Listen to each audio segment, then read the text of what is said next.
What's up, you guys? My name is Noah. Today, I wanted to go over this recent conversation between Don Lemon and Candace Owens. It's hilarious. Candace Owens is brutal. She's a savage. She just has so much sass, dude. And then Don Lemon is... Don Lemon. If you know anything about these two, you probably know what this conversation is going to look like from the get. But let's check it out anyway, look at some of the highlights, and then talk about it. Before we get into this video, please like and subscribe. We talk about Jesus Christ, we talk about politics, we talk about the culture war from the perspective of somebody with common sense. Candace, I don't want this, if I can say this, to be, a moment where, people, you or anyone, we're looking for, this fiery moment that's going to go viral because people are going to click on it. I really do want to learn about you, and I want you to be able to explain some of the things that you said and whether you believe them, whether they were taken out of context or whatever. But can we start? Is that okay? Bro, lies. Lies. Oh, lies! He says this, and then the intro is just like all of the fiery moments compiled. Can we keep the focus? Please let me finish. I just allowed you to finish. I just think it's nice to allow me to finish since I'm a guest on your show. Like I said, I'm just dizzy because I can't figure out whether or not you care about police officers. It is not a mental disorder.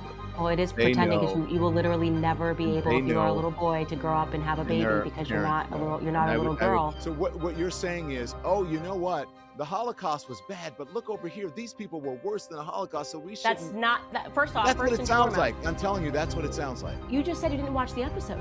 Dude, he's just a liar, bro. We see what you're up to, Donathan, old Donnie. Old Don, yeah. If you don't know anything about Don Lemon is sus, dude. This guy used to work for CNN. He got the boot, and he's really not that popular. He used to have his own show, and then they took him and put him on a show with two other people. So he was like a co-host with two women.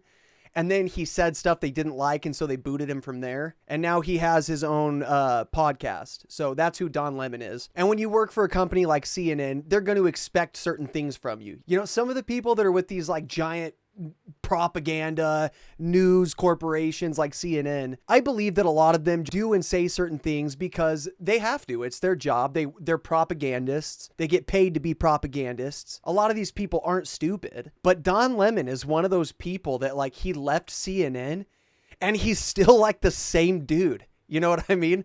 He's just still the same guy. It's just crazy that he didn't get any better, you know? This guy is absolutely disingenuous. Lies on top of lies coming from this guy. Why you always lying? I'm not trying to demonize people like Don Lemon. I hope he comes to Christ. Obviously, any of these people that, we make videos about, we talk about and everything, I want to be clear that I hope these people come to Jesus Christ. But I'm going to call a spade a spade. The guy lies. He lies through his teeth. I feel like he has bad motives. He wanted some heated debate. He wanted some confrontation, and so do we. So let's go ahead and watch those moments.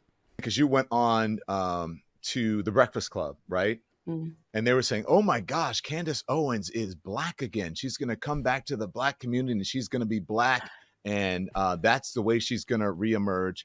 Much the same way that people said that I was going to be red-pilled when I came back to, whatever, the streaming and what have you.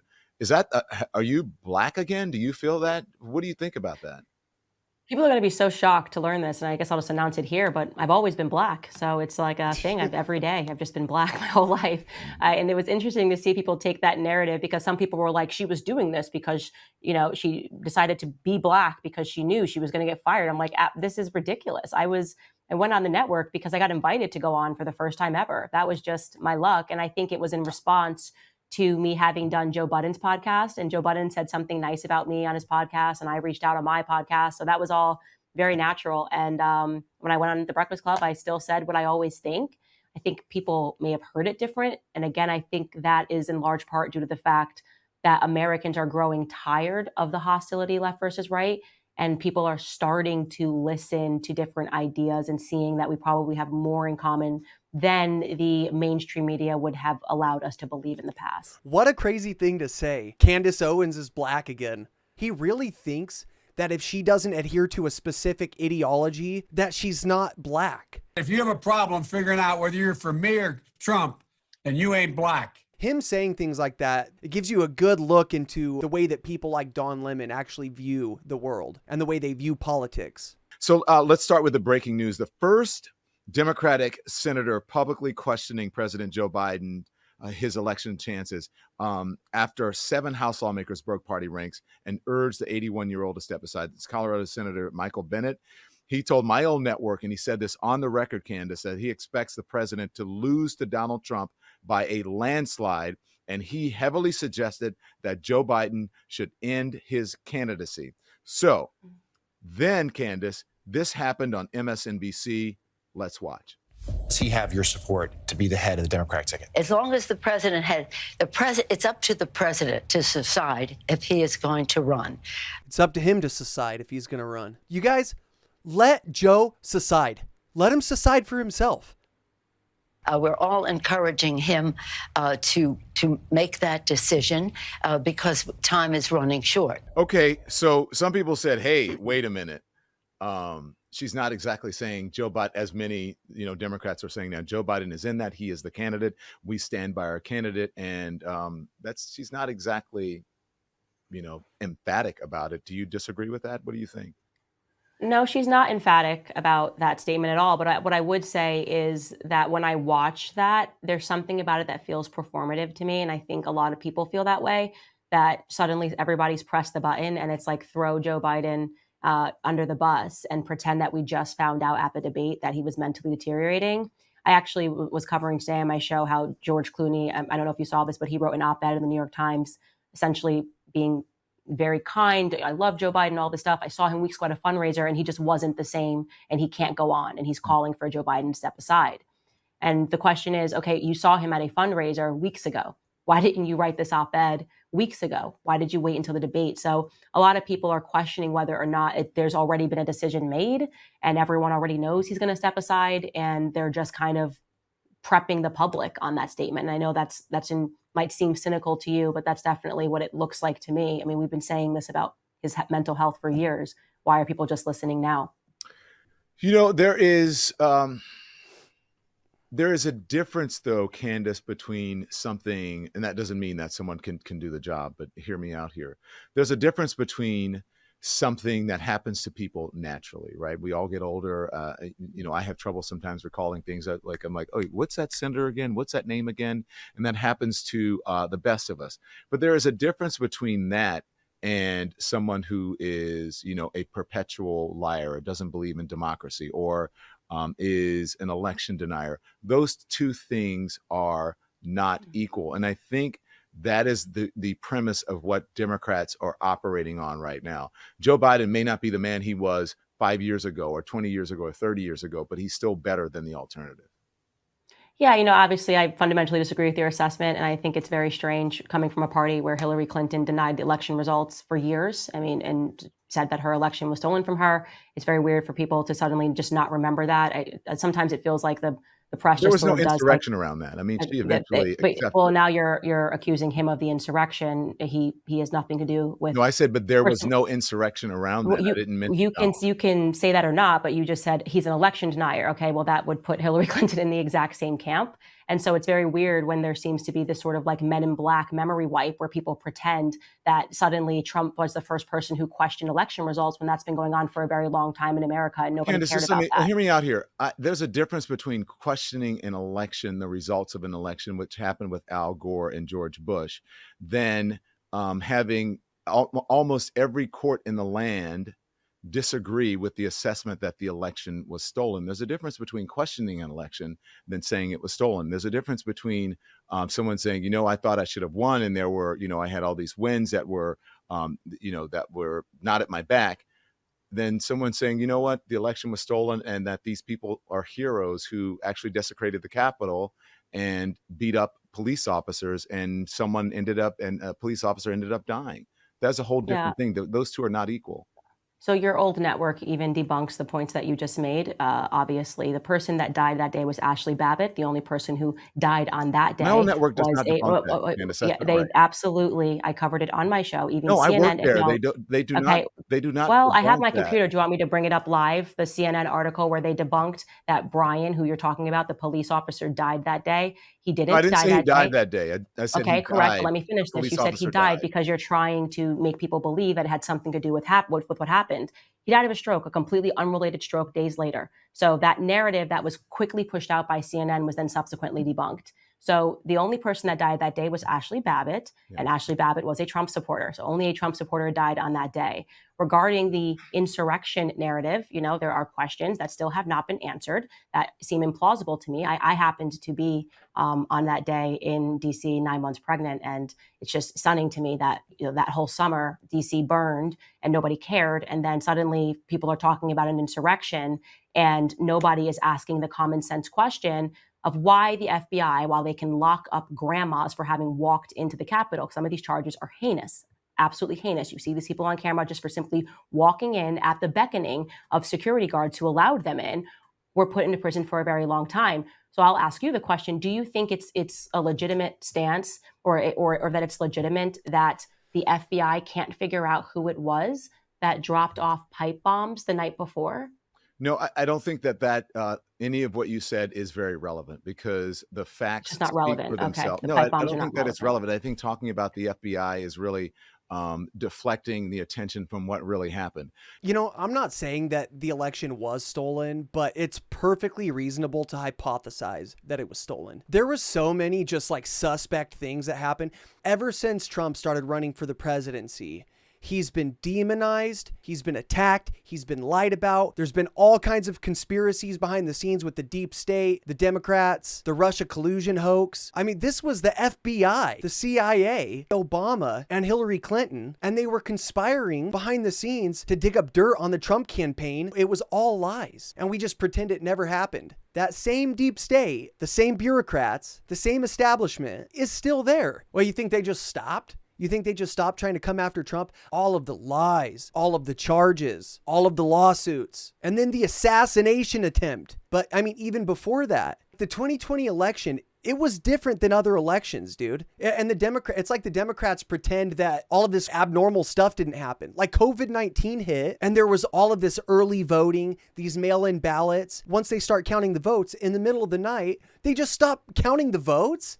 And Trump's in the lead, and then all of a sudden overnight, Joe Biden's in the lead. So much weird stuff. Whether the election was stolen or not, it's perfectly reasonable to question it. After all of the stuff that they put Trump through, all of these strange things surrounding the election, the pipe bursting, the way that Pennsylvania went against their constitution, any reasonable person would question it. Could you imagine if the Democrats were in Trump's shoes? I know it gets old, like, what if it, but no, seriously. Like, imagine if it was the Democrats in Trump's shoes. Don't even get me started on the laptop, dude. There was like, I can't remember the exact number, but over 50 people in intelligence, or that used to be in intelligence or whatever, that signed a document saying that the laptop was Russian disinformation. And then it came out that the laptop was real. And then there was the Time magazine article that came out that was like, yes, there was a behind the scenes cabal trying to prevent Trump from getting elected.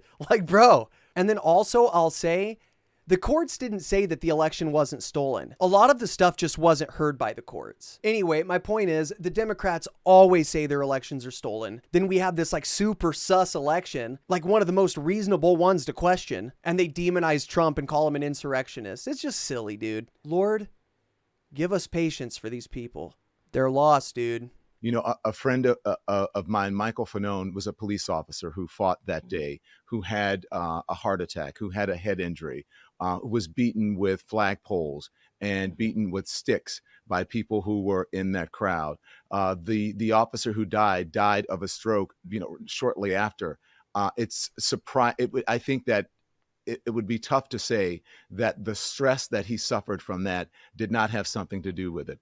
Ashley Babbitt broke into the Capitol. It's awful that anybody died. Police officers, you see the tape on camera, telling everyone to stand down as she tried to enter. She was not complying.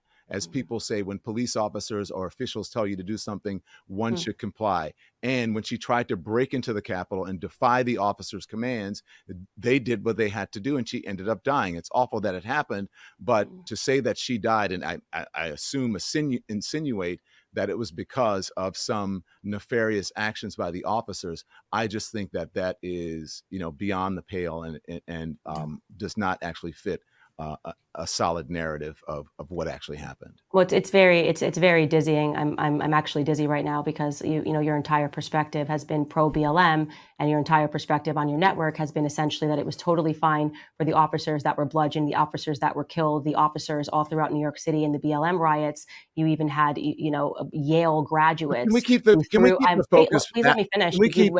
I just allowed you to finish. I just think it's nice to allow me to finish since I'm a guest on your show. It is, but I want you to. But you had them throwing I want you to bombs, keep the focus on the insurrection and not on Molotov BLM. cocktails in the very same summer that you're talking about the insurrection. Molotov cocktails were thrown into police cruisers Candace, during the BLM George Floyd riots. But You we're didn't not seem to talking have about. the We same can talk about the sensitivity toward insurrection. police officers. We're not talking about BLM. Can we? But it's relevant because it was happening in the exact same city. Okay. And so suddenly, like I said, I'm just dizzy because I can't figure out whether or not you care about police officers or you don't care about them, because now you're sharing emotional stories and now you're cutting me off when I want to share one about a Molotov cocktail that was thrown into a police cruiser in New York by some college graduates, and the media, the platform that you were on, cheered it on because this was about justice. But suddenly when it's patriots, you want to talk about the sad stories of the police officers. You're now saying that because you don't comply, you can get shot. I think that's fine if that's your perspective. And Ashley Bobbitt wasn't complying, but then we should probably revisit the George Floyd riots. Many Americans can be deemed as patriots in this country, even okay. If well, I don't know why you're cutting me off. I haven't cut you off. I'm just trying to get out my point. I'm trying to tell you because we have very limited time, and the reason I'm cutting you off is because I want you to stick to the subject,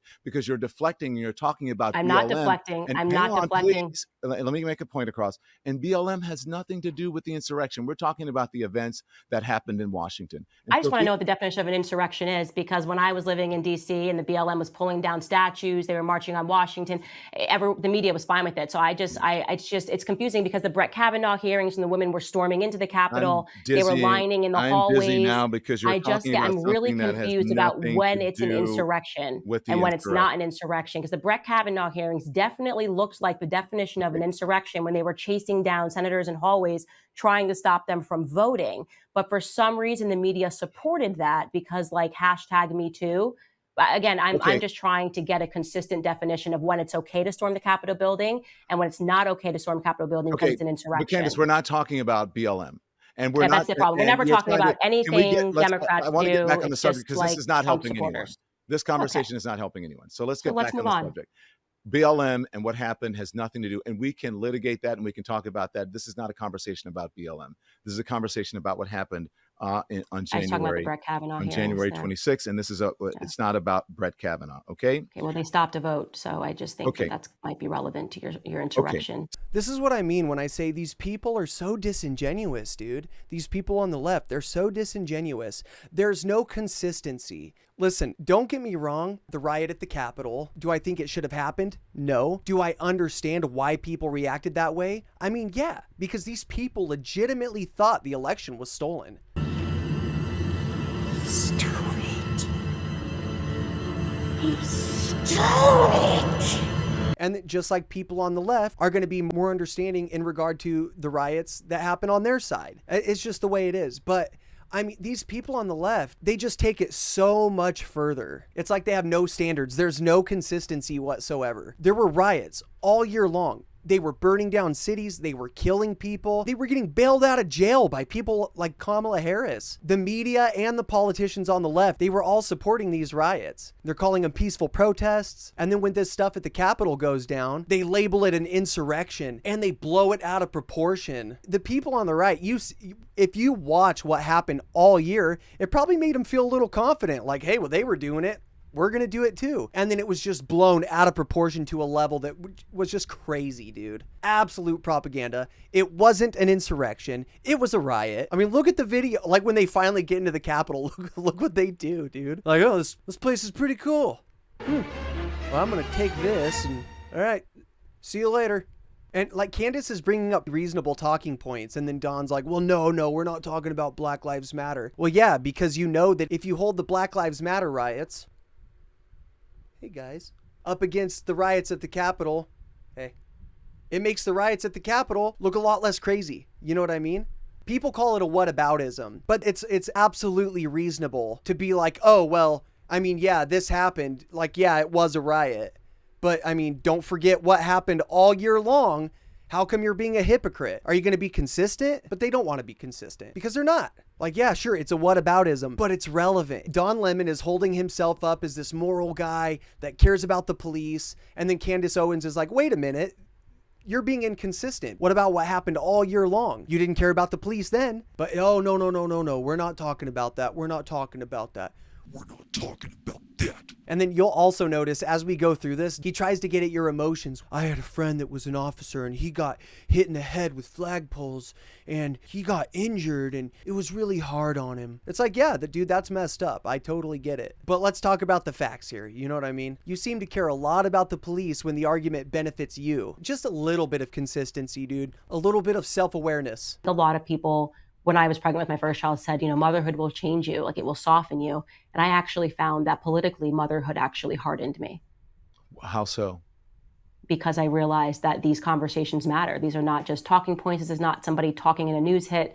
This is going to have real world implications for my children. Listen, and giving you one example of that would be the dawn of the trans indoctrination that you and I did not go through in school. That to me is a very severe thing. I think it's demonic, quite literally demonic, as in, yes, sir. Worshiping Absolutely. Baphomet. It goes back a long time. And I'm going to use my platform. You said worshiping what? I couldn't hear you. Sorry. Baphomet. Okay, got it. Well, here's the thing. I don't know about, I'm not sure I would call it an indoctrination. I do believe that it's legitimate to say that you have questions about it because it's a lot to take in. I wouldn't necessarily call it an indoctrination. And when I grew up, there were definitely trans people. And maybe there wasn't an awareness of it in the world or the country at large. But I remember trans people growing up. I remember people who were cross-dressers growing up. My girlfriend's brother was a transvestite growing up. So there were definitely people who were out there who were part of the trans community. And I remember the threats that Chris got from my girlfriend's brother. I remember people on the street throwing things at him and threatening him. So I'm not sure it's an indoctrination. I think it's just maybe an awareness of things that happen in society. And that doesn't mean that the pendulum doesn't swing too far sometimes, but I'm not sure I would call it an indoctrination. That's all I have to say about that. Well, when I was in school, I learned that it was a mental disorder. I know that's changed, but it was in the DSM-5 as a mental disorder. And I accept that there are mental disorders, and people that are suffering from mental disorders should never be treated by people harassing them or people yelling at them or calling them names. So I'm sorry that someone that you knew went through that. But when people had mental disorders, it wasn't it wasn't commonplace to try to teach them about and normalize the mental disorders in classrooms, because children are experimenting with ideas and children always want to be different. Yeah. And if you say to kids, obviously propaganda works. If you tell kids smoke cigarettes, they all start smoking cigarettes. We learned this. And then in my generation, we stomped out smoking cigarettes because of the reverse course on that and saying no, actually cancer kills. They taught us in the classroom that cancer kills. And now the majority of people who were smoking like crazy in the 80s are not smoking anymore. So we know that psychological conditioning works, and that the majority of these 12-year-olds, 11-year-olds, 10-year-olds are not non-binary. They're just learning that as a way to be different, they can experiment with these things. And unfortunately, these have very evil results because kids are being put on drugs that are quite literally used on pedophiles. Well, that's not necessarily so. But listen, let me just say that about is a drug. I think that there are a lot of things. Pedophiles. There's a lot to respond to that as far as the indoctrination. If it was an indoctrination, then I went to a Catholic school, so then I would be, a straight male married to a woman who attends church every single day. If there was any sort of indoctrination that was happening, so apparently the indoctrination at the Catholic school did not work on me, because I ended up being the exact opposite of what they wanted. The other thing is that the whole idea that they're giving young children drugs at an age, and the children are getting to decide at an age that they need these medical drugs for transitioning, that is absolutely not true. What do you mean that's not true? It's not true. And also, you can get puberty blockers as a child. I had a whole person on my show who I spoke to that transition of the family, and the family. You can get puberty blockers as a child, but the parents have to decide that. That's not some so they can child get puberty blockers. Who's decided. The parent and the child gets to decide that. So okay, but that they should puberty blockers fundamentally alter them for life. Disorder. You understand that it has not been, it's been deemed not to be a mental disorder, and then you're saying that that you're. In your rhetoric, you're saying that it's a mental disorder. It is a mental disorder. That's what I learned in school. It's not a mental disorder. Okay, if you think that you're a boy and you're actually a girl, you are suffering from a mental disorder, obviously, because you can't actually change your sex, obviously. I know plenty of children now. I know plenty you can play dress up, but you can't change your sex. I know plenty of young people and old people who are trans, right? And they are not pretending. And it is not a mental disorder. Well, there you have it. Argument's over. I know people that are that, and they're not pretending. Well, Don Lemon wins the day. Sorry, pack it up, Candace. Get out. Well, it is pretending, because you will literally never be able, if you are a little boy, to grow up and have a baby, because you're not a little girl. I would hope that your child would not grow up, or your children would not grow up, and then thinking that they're trans, and then their parents telling them the exact opposite. I would tell them that they have a mental disorder, and we're going to get them help. Don Lemon loves to use anecdotes. If we're using anecdotes, when I grew up in school, I remember there were a couple people in my school that were confused about their gender, but it wasn't cool then. Everyone was like, dude, why is Gerald wearing a dress? Back when I was a kid, you didn't want to be the kid that came to school with long hair and all of a sudden you're wearing a bra and your shirt stuffed, and you didn't want to be that guy. It wasn't cool to be that guy. My heart goes out to those kids, dude. And the kids that I knew that were like that most likely went through some stuff when they were younger. Like when I was a kid, the popular thing was to be a scene kid, like the swoop bangs. That's what was in, dude. That crappy music that sounds like this. My dad's a meanie. And that, it caught fire. Everyone had swoop bangs. Everyone listened to that really bad music. But now what's in is transgenderism. What's popular is changing your gender. Difference is you can cut your swoop bangs, dude. Once you alter your body's altered. You know how many kids I knew, including myself, that were like, this isn't a phase, mom. And then it was a phase, mom. What I do know, the kids that I went to school with that were confused about their gender, those kids, they had problems. They were really struggling. If anyone was actually confused about their gender, it was them.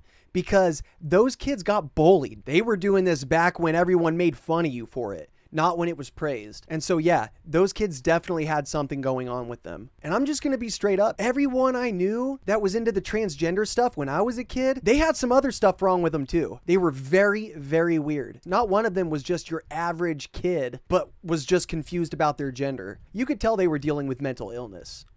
Without a doubt. But nowadays, yeah, there's still those kids, but so many of these kids that are getting into transgenderism are doing it because it's popular. It's what's popular. It's what's cool. And that's seriously dangerous. And people like Dawn saying, oh, it's not a mental illness. Dude, how do you know? First off, Candace lays it out perfectly. No, it is a mental illness because they can never be what they want to be. Their body doesn't line up with what their mind is thinking. So therefore, there's something wrong in the mind. And let's just say hypothetically, it's not something wrong in the mind and that they really are the gender that they think they are. Let's say you're a man and you think you're a woman. And if the body doesn't matter, if you can be a woman in your mind despite your body, why even alter your body in the first place? It's either your genitals determine what gender you are or they don't. And if they don't, then why are you altering your body to look like the other sex? It makes no sense. They say that gender and sex are separated. It's not. Gender and sex are not separate. If you got a peen, you're a dude. If you don't have that, you're a lady. I don't want people that are actually suffering with stuff like this to be bullied, but they need to be told the truth. The suicide rate is insanely high, whether it's pre-op or post in the transgender community, because they're dealing with mental illness. We need to stop altering the body and start working on the mind. Myocarditis, he actually won. The government had to pay him I believe it was in the Philippines, who had to actually pay him. And after that point, after that lawsuit, they started putting the warning on the vaccines that it can cause myocarditis. So it doesn't help. It doesn't help if you're saying that you're no longer a part of the establishment, you're doing your podcast, at least acknowledge the things that even they have acknowledged now, that it causes myocarditis, that it can impact menstruation. Anything that is impacting your menstruation. I never said I wasn't part of the establishment, by the way. I said I did not work for CNN, but go on. Okay. So okay. I'm glad you're admitting you're part of the establishment. No, I mean, I don't believe that I'm part of an establishment, any sort of establishment. You would have to, you would have that to. Was the wonderful. premise is that I belong to some part of an establishment. I do not. No, I'm not part of the establishment. No. That's not what I Is it hot in here? Like, bro, we know. Okay, so listen, there was, to be honest with you, we had this debate and discussion about whether or not to do this interview today because of something that you said on your show, and members of my staff took offense to it. I actually took offense to it, and I did not watch the whole show. I saw the clip, but on your show, and I'm going to play the soundbite, and I want you to explain it, because you said specifically you were commenting on Dr. Joseph Mengele, right, and his experiments on prisoners in Auschwitz. And you said this, and I want to get you to explain to the audience of what you meant. Here it is. On innocent people. Candace, come on, that's the difference. They experimented on twins. I mean, some of the stories, by the way, sound completely absurd. I'm like, the idea that they just like cut a human up and then sewed them back together. Why would you do that? Literally, even if you're the most evil person in the world, that's a tremendous waste of time and supplies. Just slice a person in half and sew them together. That just sounds like bizarre propaganda. Okay, so, but you know, what you're saying is based on what you feel, again, as you say, you know, based on feelings rather than facts. There are so many facts to support what happened with Dr. Mengele. I wonder if you understand just how harmful it is for you to say things like that when there is documented evidence of Mengele's experiments. It is documented. It is not propaganda. So would you like me to put that clip in context? Because Sure, I think it's yes. really relevant. Sure. So first and foremost, I said they, which would probably indicate to most people that I was speaking about more than one person. And the show was about the things that we learn in school, the most horrific things that we learn in school, and how I will show you that what we did in America is actually worse. So the truth is that they, the Nazi scientists, were brought over to the United States after the war, an operation known as Operation Paperclip. And the experiments that took place thereafter, the United States government, conducted way worse experiments, so chief among them being Sidney Gottlieb, who I spoke about on the show extensively in terms of the experiments that were enacted on our troops. Again, that terrifying book will really wake you up to what these Nazi scientists, who were told are so horrific that we brought them over. The big piece, by the way, the reason why they cut out those 4 seconds and didn't talk about the entire monologue was because most Americans don't know about the other Holocaust that took place in the world, right? We can only talk about the feelings. You're talking about how people felt and your staff about a 4-second clip. Well, why don't you go talk to some of the Christians and maybe ask them how they feel about how it feels that when we talk about the Christian Holocaust, which is what this episode was about, the 12 million Germans that were ethnically cleansed, the Bolsheviks who mass murdered Christians, Henry Kagoda, who was the greatest mass murderer of the 20th century, who put us into concentration camps.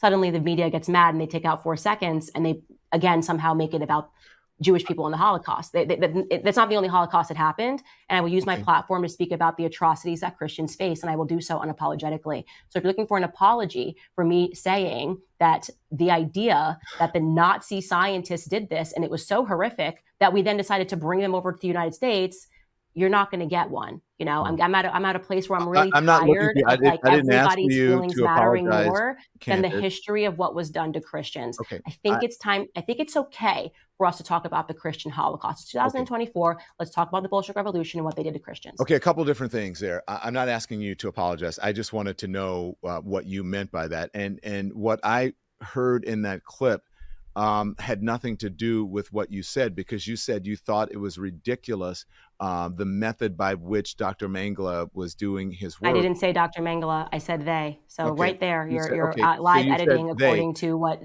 Zionist media who were upset that I talked about how Israel protected the mass You murderers. think let's just specifically, you think what happened with Dr. Mengele is true? You believe that? Is that There what were you believe? definitively experiments on twins. I specifically said we were told, and I don't even think they still say this, by the way, Okay. and you can fact check this, that they cut, and I didn't even say a twin. I said they cut a human being, right, and then they sewed them back together. I don't know how this became about Dr. Mengele's twins, as the media just goes off and says whatever they want. I don't think they still say that. There were a lot of things that we learned, and I would talk about in this episode, that have since been updated, and have people will say that, okay, it wasn't that part that was true. The correct thing is this is what's happened. I'm not sure. I mean, you can definitely fact check that, and you should. I don't think anymore they teach that somebody was cut in half and then sewn back up like an individual. I don't think so. I think that they still do teach the truth Okay. about what happened. No, and it's Here's not. the thing, though. Let me ask you this: why do you feel the need then to defend Nazis or? Nazis aren't alive anymore, so we got to stop you calling everybody a Nazi. Why do you feel the need then to sort of go down this rabbit hole and to defend something that was horrific and to say that, why are you comparing what happened in the Holocaust to other atrocities? Because it's awful. Why can't you just stick with the Holocaust? And why can't I cover Christian history? What is this? What do you mean stick with the Holocaust? What do you mean by that? People's actions? I don't understand that. Nobody defended any actions. That episode was about the fact that after the war, and this was a BBC documentary, not a Candace Owens documentary. It's a BBC documentary and I played parts of the documentary. It talked about how the Allies committed atrocities against the German-speaking civilians. They were not people who voted for Hitler. They were not Nazis. They were children who were lined up and shot. Mm-hmm.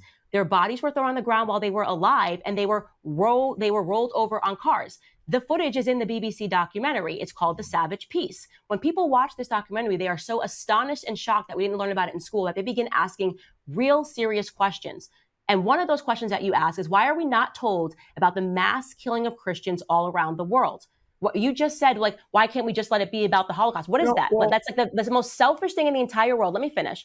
The most selfish thing in the entire world is for me to spend an hour talking about the atrocities that innocent Christians who had nothing to do with Adolf Hitler faced, and then to have Zionist media talking heads somehow make it about the Holocaust. It's not about the Holocaust, okay? Christians suffered too.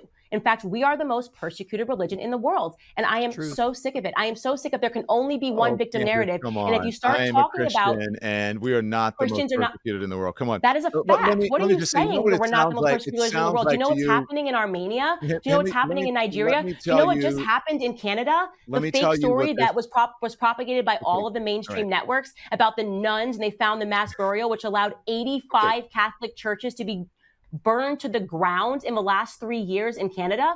We are still being persecuted right now. Okay. So I take great offense to you coming in here about the sensitivities of the people that are working on your show when I'm sitting here telling you that I'm a Christian and I'm offended by what you're saying, and you laugh. You mock Christian persecution. Do you think people to laugh when someone tells you about Christian persecution? Because let me tell you something. If I had done that, I think it's laughable about the Holocaust, I don't think it's funny. I would be chased out of polite society. Then don't laugh. Don't laugh at Christian persecution. Don't do it. Laughable is mean that the name is in the term. It's laughable. Do not laugh. You literally just laughed when I talked about Christian persecution. Don't do that ever again. Not in my presence. What you're saying is, okay, Candace, thank you. So what you're saying is, you know what? The Holocaust was bad, but look over here. These people were worse than the Holocaust, so we shouldn't. That's not that. First off, that's what it sounds like. I'm telling you, that's what it sounds like. You just said you didn't watch the episode. No, but I'm saying that's what it sounds like. That's what you're saying. I don't have to watch the episode. I was listening to the words that you just said. You just spent 3 or 4 minutes talking about the other atrocities and how bad they were. Yes, the other atrocities that have happened in human history outside of the Holocaust are things that we are relevant and allowed to talk about, especially when the numbers of Christians that were persecuted following the Russian Revolution and the manner in which they were killed, people that were beheaded, priests that were shot. Yes, it is. I can talk about Christian history, and I don't need to feel guilty about that, and I won't. That's fine. All right, good. You don't have to feel guilty. You don't have to. And please, genuinely. Please never, please, when I come on your show, have enough respect not to laugh when I talk about Christian persecution, because you would never do that if I was Jewish and I was talking about the Holocaust. You can't tell me. You would never do that. You should have enough respect to know not to tell people how to react. You can't tell someone not to laugh. Okay. Well, then I double dare you when a Jewish person is talking about persecution of Jews to laugh. You won't do it. I won't do it because I actually believe that there were persecution of Jews, and I And you believe don't that believe that no, Christians were let me finish my persecuted. thought. I believe that there is persecution of Christians. I don't think it's the most persecuted religion in the world. Okay, so listen. Laughable. Consider. Okay, laughable. Good, you agree with me. Thank you. So listen, when you know what happened with you at was a Daily Wire, right? Is that the network you were on? What happened with you at the Daily Wire because of your stance on what's happening in Israel and Gaza? Before I say anything else, dude, the way that Don Lemon takes that shot at her, like, it was the Daily Wire you were on, right? Was it the Daily Wire? Like, dudes, you know she was with the Daily Wire. Get real. He's making it seem like, oh, I don't even really pay attention to you. That was a dig. That was absolutely a dig. And I don't believe for a second that he didn't know she was on the Daily Wire or had to recall. So Christianity is the most persecuted religion in the world, hands down. Here's the thing though. The Jews also have a very special kind of persecution. The Jews have been persecuted all throughout history. I believe because God has like a special place for them, that the enemy has a special hatred for them. But I also believe that the enemy has a special hatred for Christians and that we are persecuted as well. And I think it's reasonable for Candace Owens to bring that to light. Christian persecution happens all over the world, but it's ignored and laughed at. There's full-on compilations of people using Jesus' name on television, like UFC fighters when they win a fight and they thank Jesus, and they bleep it out. They bleep out the name of Christ. You can talk about Islam, Judaism, Buddhism. You can talk about all of these different religions and philosophies. But when you bring Christianity and you bring the name of Christ in, it's different. They bleep it out. They shut you down. They censor you. We're lucky. I mean, people like I'm lucky to live in America. If you live in America, you're lucky to live in America. The persecution's just starting, dude. It's way worse in the rest of the world, but we're starting to get a taste of it. And it's going to get worse because we're in the last days. But yes, Christians are absolutely persecuted. Don Lemon says he's a Christian, but then demonizes anybody that holds to actual Christian morality, Judeo-Christian principles. It's one thing to say you're a Christian, but to actually carry yourself as a Christian, you're going to be obliterated by the media. You're going to be torn apart by the media. You're going to be torn apart by the culture. Jesus says we'll be hated for his name's sake. And we are. That's one thing that Christ promised us, is that we would face persecution. And it happens all over the world. America's a special place, dude. That's why we need to keep it the way it is. And that's why we need to fight for these Judeo-Christian principles. Because once America goes down the tubes, it's going to get really ugly. We evangelize the world more than any other country. And the world's going to be a very dark place when America goes under. My question to you is, and because people think that you are you anti-Semitic? No, I'm not anti-Semitic. Go on. Go on with what? You asked me a question. I answered it. Yeah, Nope, I'm a Christian. Kids being bombed is upsetting to me. And I have a right to say that without being called an anti-Semite. And if you want to call me an anti-Semite for it, I simply don't care. I'm not calling you an anti-Semite. I'm at, because people call you that. And I think, look, if you, there's the whole talk about Zionism and anti-Semitism and whatever. I think it's a conversation that you just can't win. But I would like for you to be able to explain yourself, because Judaism is not Zionism, and it doesn't matter how many people insist that it is. It's just not. It's a political party, and it puts the interests of Israel above everything else. I grew up with Jewish people. Jewish people are my best friends. The nation of Israel is not Judaism. It's a nonsense to suggest that we can critique, as we did earlier, talking about Joe Biden, that we can critique our own president, and nobody cares, because we should. You should be able to hold leaders in their decisions and their feet to the fire. And then to say that if you do the exact same thing over what Bibi Netanyahu's actions are, then you're somehow anti-Semitic. Okay, I understand that, and I don't disagree. I think you can criticize and analyze the actions of the Israeli government, the IDF, and also Bibi Netanyahu. But to say that, listen, I'm not anti-Semitic because I have Jewish friends, it's kind of like saying I have black friends. I don't think that actually helps your argument, Cam. No, I didn't say that. What I was saying. I actually think both of those things help your argument. Like, if someone's accusing you of hating Jews or of hating black people, how does it not make sense to be like, no, I don't hate Jews, I have Jewish friends? Because I'm pretty sure if you hated Jews, you wouldn't have Jewish friends. You know what I mean? Like, you hate black people. No, I don't. This is my friend Steve. He's black. You think having black friends means that you don't hate black people? Yeah. Is this a trick question? Like, I hate spiders. If one even comes near me, it's going to get the heat, I don't play around. I don't like spiders. I'm not like, hey, man, I'm not a big fan of spiders, but come on into my house and crawl all over me. It's like, no, dude, if you hate something, you have nothing to do with it. So these people that are like, oh, you said you have black friends. It's like, bro, let's stop pretending that that's not a good argument, because it totally is, dude. It's totally a good argument. If you hate spaghetti, do you eat spaghetti? It's like, no, because you hate it. Okay, you say that you're not anti-Semitic, but I can't tell you what's in your heart. I believe you. You said that you're not anti-Semitic. You don't believe that you're anti-Semitic. But there are anti-Semites and neo-Nazis. They do love you. And I want to play this clip. This is from Nick Fuentes, his show just this week. Watch this. One other big development, Candace Owens did a show today. She did her show, and she talked about my beef with Jordan Peterson. And so I really appreciate her covering it. We love Candace Owens. She's beautiful, she's very intelligent, and she is really hardcore. She's been going off. Does that bother you that, and that's the whole reason I said, it looks this way, and maybe that's not your intention, as you said, but it looks this way, like you're saying, hey, don't look at what happened with the Holocaust, look over here. But if you have people like Nick Fuentes that said, hey, we love you, whatever, maybe your message isn't hitting correctly. What do you think of Fuentes saying well, that? now you're just conflating. His neo-Nazi audience love you. Sure. So now you're just conflating things, because you're still kind of trying to sell this narrative that this somehow is about Jewish people. What Nick Fuentes is talking about, which this is the first time I'm seeing it because I don't watch Nick Fuentes nearly as much as apparently everybody in the mainstream media does.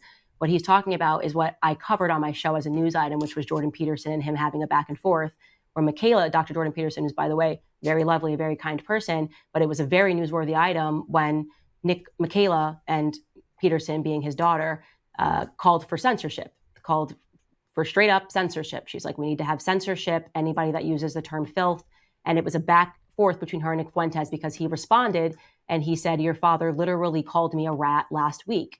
This was a trending item on Twitter. I covered it on my show. To the extent that Nick Fuentes enjoyed the fact that I covered it in a meaningful capacity, because it is problematic when anybody calls for censorship. I don't care if the person's on the left or the person's on the right. You will make an enemy of me because I support the First Amendment and I believe that we have to have free speech. What can I say about that? It's an absurd thing for people to keep pretending. I'm a person that has, across social media, 10 million followers. And when you start getting desperate because you can't actually pull something that I've said, you start going, well, what do you think about this account? And this person has also said this, and this person likes you. If you did that, and I was then accountable for the words that every single person that followed me said, there's no way you can survive that. I could do that right now to you. I could have had my producers look at this person who follows Don Lemon. They've said something against Black people. So Don Lemon, it's like, that's a ridiculous thing to say. But to the extent that you ask me, and this has happened before, as Piers Morgan did, he said, this is some things that Nick Fuentes have said. Do you agree with it? And I said, no, I don't agree with that. Yeah. Hold me accountable for what I actually said. Well, that was the reason I asked you about it. Because but so I don't agree. Don't you showed me. I'm not. This is not a gotcha. I'm asking you. But that is such a gotcha. That is such a gotcha to say it's nothing that you said. But let me show you this person who likes you, because what you're trying to do is play this strategy with the public, so they watch it and they go, well, she must be saying all sorts of things if this person likes her. Most people do like, if you're going to say something on their show and you're showing the back forth, that he's obviously going to say, look, Candace covered this issue in a way that's consistent with the beliefs of the First Amendment. So he may say something that I fundamentally disagree with.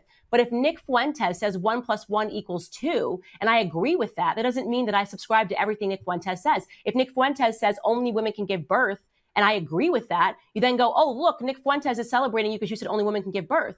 I mean, you're smarter than this, Don. You're in the public sphere. We cannot be beholden or responsible for every comment that is made by people who support us and follow us. Well, think about this, okay? Don says Candace saying that she has Jewish friends doesn't support her argument that she's not anti-Semitic. But then he quotes an anti-Semite that uses Candace's name and tries to tie her in with him. The inconsistency is wild, dude. It's wild. So now we're going to get into the final part of this conversation that I wanted to highlight, and it's super weird. The conversation takes a very strange turn, but yeah. Okay, so let's check this out. And this is one thing that I've been wanting to ask you about, Candace, because it really bothered me. But I want the explanation in the context, as you say. Do you have any clips of anything that you agreed with, or we're just gonna pretend this is a friendly interview as you can okay. Just wondering, is there even one clip of something that you agree with? I don't know, maybe I agree with the next clip, but anyway, roll the next clip, please. Bring shame back. Bring back saying you are disgusting, you are wrong, you are a hoe, you are a pervert, call things for what they are. And that is another way that they've psychologically tried to transform speech in America by saying like, oh, okay, you have free speech, but if you say that word, like if you say like, oh, that's whack or that's gay, then that would make you a homophobe. You don't want to be a homophobe, do you? It's no, we shouldn't do that. And it's even been the disappearance of words that actually had real meanings, like growing up, majoring in English, reading old English novels and understanding that a word like is a real word. It means a bundle of sticks.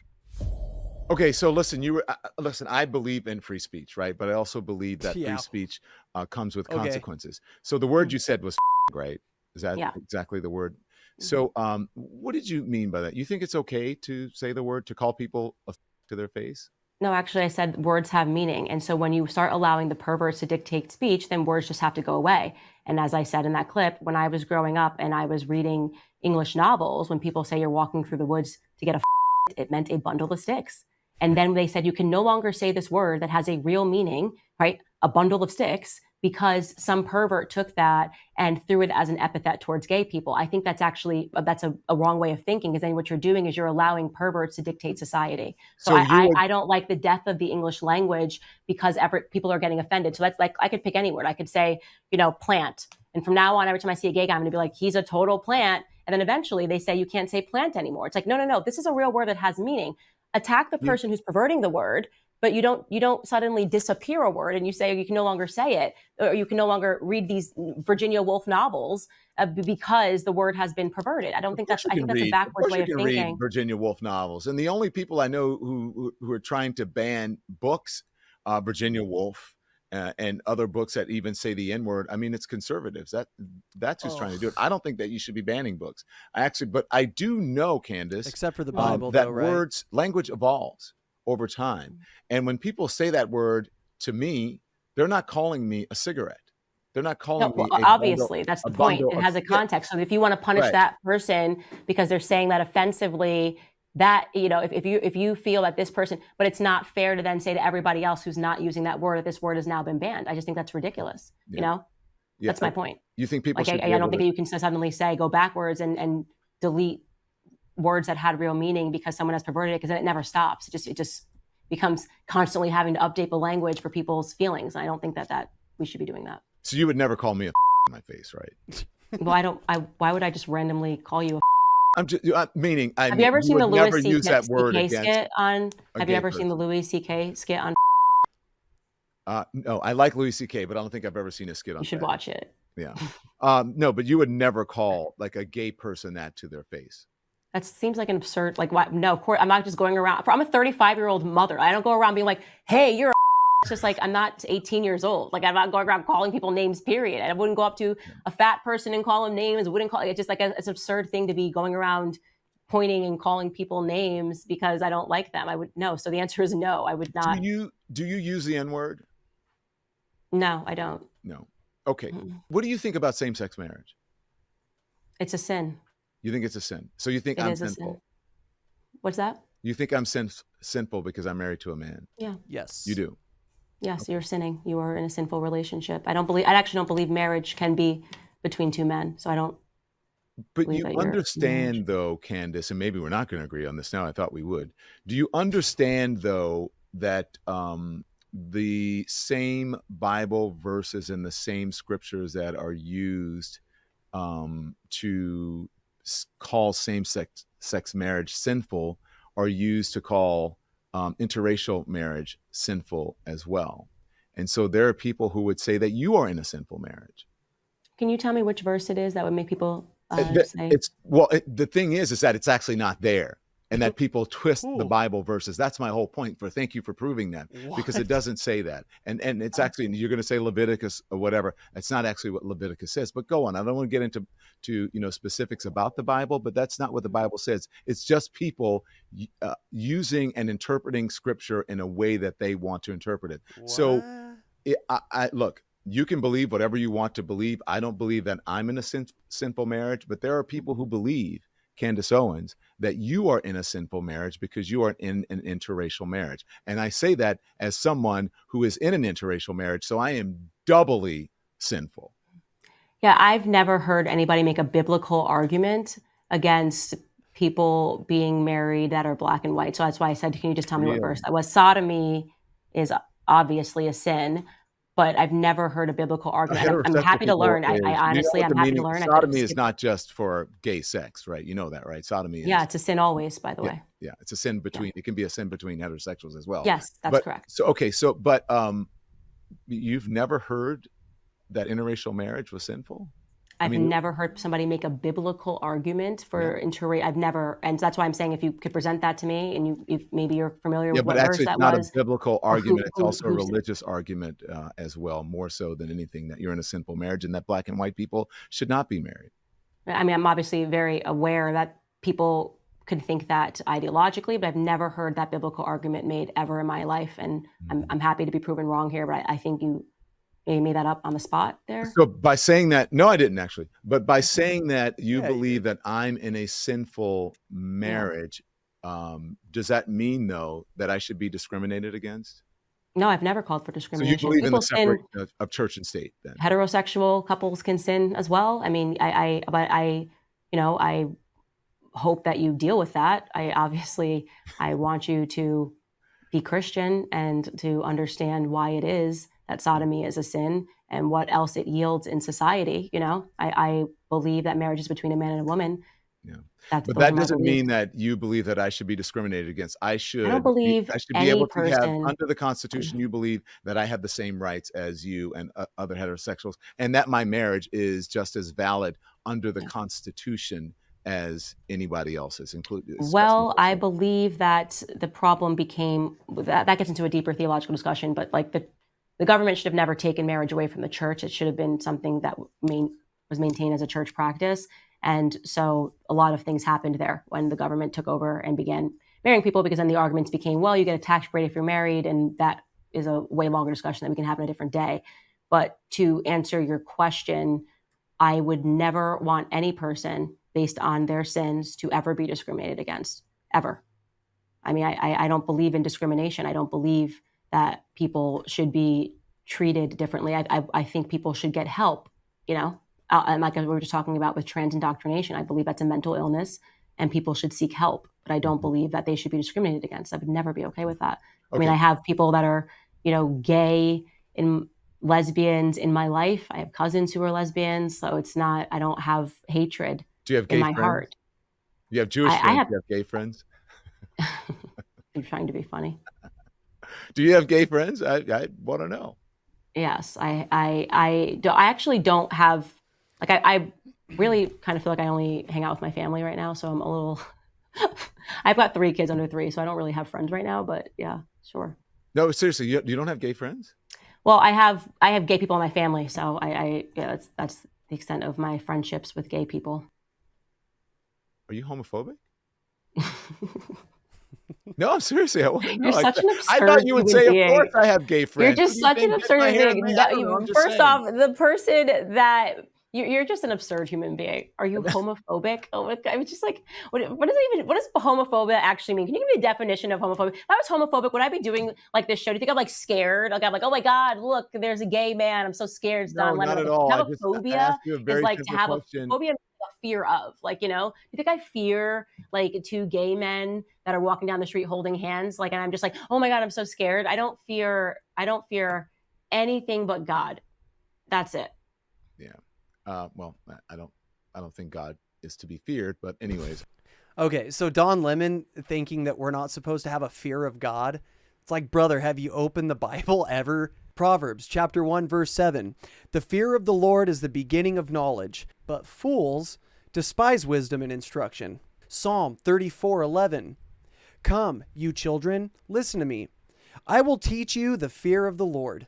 Proverbs 8:13. The fear of the Lord is to hate evil. Pride and arrogance and the evil way, and the perverse mouth I hate. Ecclesiastes 12:13. Let us hear the conclusion of the whole matter. Fear God and keep his commandments, for this is man's all. I could go on and on and on. But let's go to the New Testament, Matthew 10:28. And do not fear those who kill the body, but cannot kill the soul, but rather fear him who is able to destroy both soul and body in hell. Hebrews 12:28 through 29. Therefore, since we are receiving a kingdom which cannot be shaken, let us have grace by which we may serve God acceptably with reverence and godly fear, for our God is a consuming fire. Like, I kid you not, I could go on and on. So Don Lemon saying we shouldn't fear God, it's like, brother, crack the Bible open, you know? You say you're a Christian, crack open the Bible. Another thing that I found funny is the way that he kind of calls Candace out for saying that she has Jewish friends, but then he tries to dog her for not claiming that she has gay friends. It's like, is it a good argument or is it not? And that whole bit with like the F word, like, he's not a stupid guy. He knows what she meant. What she said is true. Words are constantly shifting and changing. Words that were okay to say 10 years ago, if you say them now, you're cooked. People can dig back 10 years ago, look at your old tweets and destroy your life now just because language shifted. Something used to be okay to say and it's not okay to say anymore.